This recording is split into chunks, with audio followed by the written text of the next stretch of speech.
Passa dal bollino arancione al bollino rosso, oggi e domani, l'allarme caldo per il Veneto, secondo il bollettino del Ministero della Salute, che indica in Verona e Venezia le città più a rischio.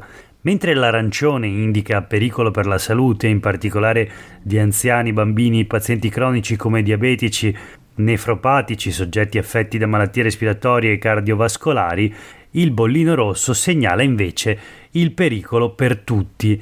È iniziata così la settimana dell'anticiclone africano Caronte, che ha scatenato la storica tempesta di caldo infernale prevista dagli esperti e che minaccia anche i lavoratori più esposti come gli operai dei cantieri e gli agricoltori. Alcune ULSS, partendo dall'Euganea, hanno avviato con gli Spisal tavoli di lavoro con le associazioni di categoria per aumentare la consapevolezza dei datori di lavoro e dei dipendenti. D'altro canto, però, i sindacati chiedono la cassa integrazione per gli edili. Si applica anche in caso di eventi atmosferici estremi, che non sono soltanto pioggia, grandine e freddo, precisa Francesco Andriani, segretario generale della Fillea CGIL Veneto. Le aziende possono richiederla pure quando si raggiungono i 35 gradi reali o percepiti, ma quasi nessuna lo fa. Eppure, con i massimi picchi di calore, i lavoratori più esposti dovrebbero stare a casa. Intanto sollecitiamo le imprese ad agevolare il lavoro nell'edilizia iniziando prima la mattina alle 7, così da sfruttare le ore più fresche, intervallando i turni con momenti di riposo all'ombra e garantendo l'acqua corrente nei cantieri.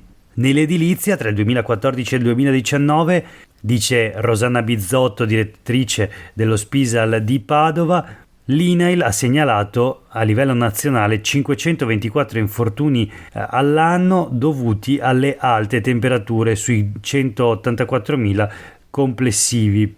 Nell'agricoltura va ancora peggio, oltre 2.000 incidenti sul lavoro legati al caldo su un totale di 150.500.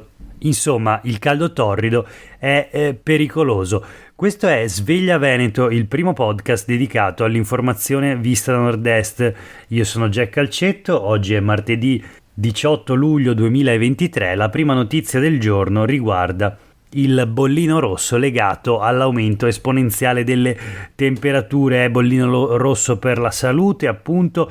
Abbiamo letto poco fa le prime colonne dell'articolo di Michela Nicolussimoro per il Corriere del Veneto di oggi. Nei campi, raccolta di frutta e verdura all'alba e di notte, le case di riposo aprono le porte agli anziani rimasti soli. I sindacati chiedono la cassa integrazione per i lavoratori edili. Nel frattempo è attivato codice calore al pronto soccorso, ambulatori dedicati 12 ore al giorno, ripristinate anche le USCA. Queste le iniziative del sistema sanitario per far fronte all'ondata di caldo assolutamente eccezionale. Circolare del Ministero della Salute: non lasciate in auto gli animali e teneteli al fresco.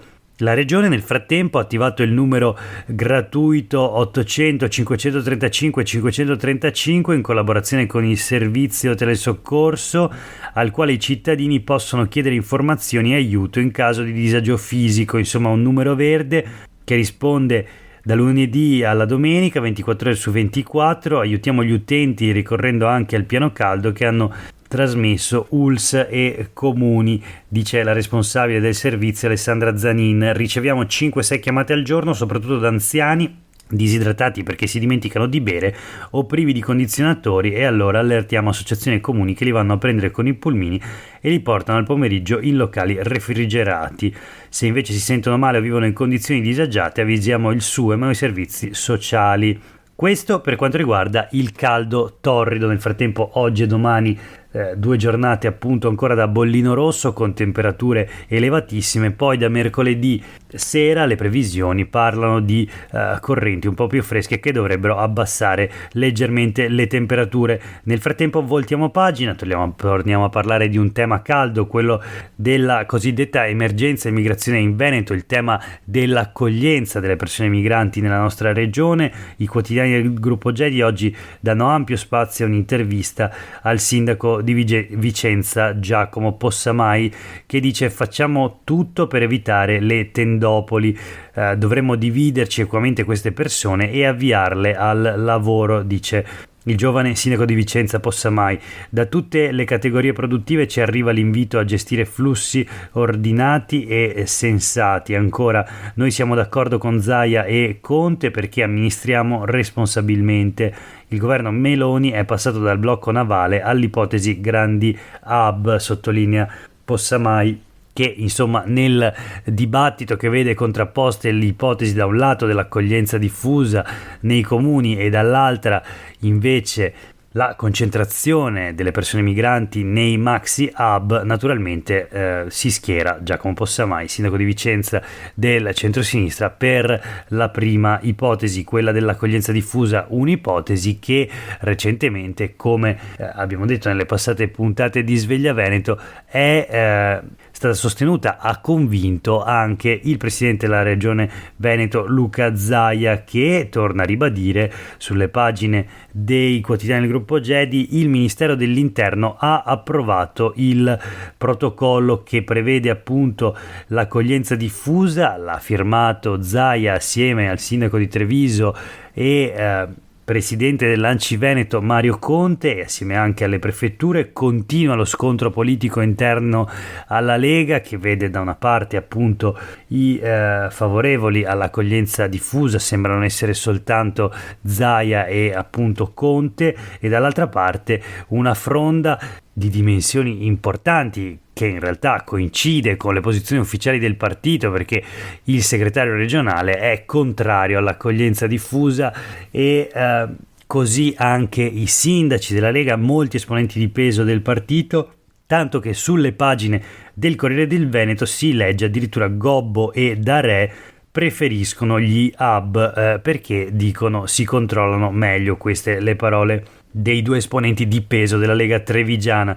Sempre sul Corriere del Veneto, migranti, Zaia insiste sul protocollo, Piantedosi, ministro dell'Interno, ha dato il via libera, torna a evocare il rischio Tendopoli, questo Zaia.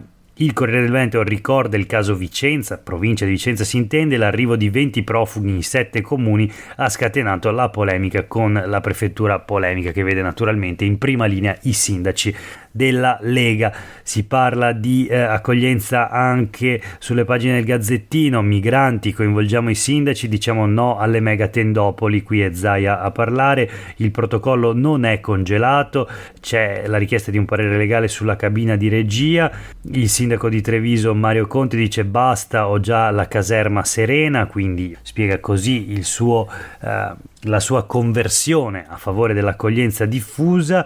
Il sindaco anzi il capogruppo di Fratelli d'Italia in Consiglio regionale Soranzo dichiara: i sindaci sono senza risorse, in qualche modo tirando le orecchie proprio al governo Meloni, guidato appunto da Fratelli d'Italia, la stessa forza politica di cui è capogruppo in Consiglio regionale. Ancora Forza Italia con la consigliera regionale Venturini: municipi piccoli sono in difficoltà, resta sempre il problema dei bivacchi. Insomma, un centrodestra di lotta e di governo che crea il problema e non lo risolve, e genera un dibattito infinito sulla pelle naturalmente di persone arrivate in Italia dopo un lungo viaggio, dopo lunghi rischi, richiedenti asilo, rifugiati, profughi, che vivono ancora con questo caldo torrido l'incertezza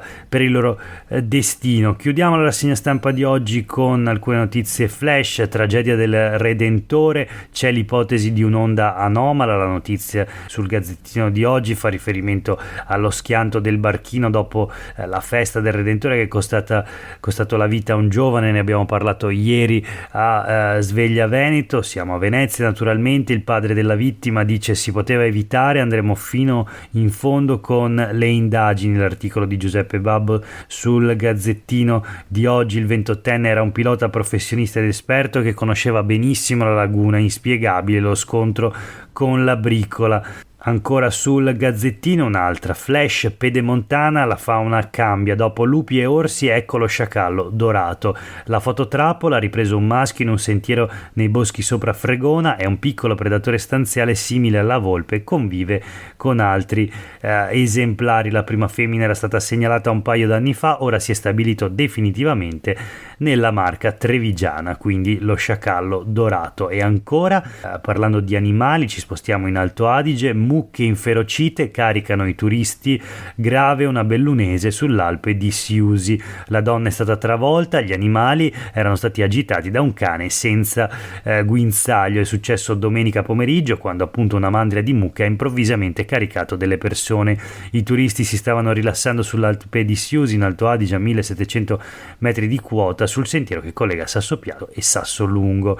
Per oggi è davvero tutto, grazie per aver ascoltato questa puntata di Sveglia Veneto. A tutte e tutti voi una buona giornata.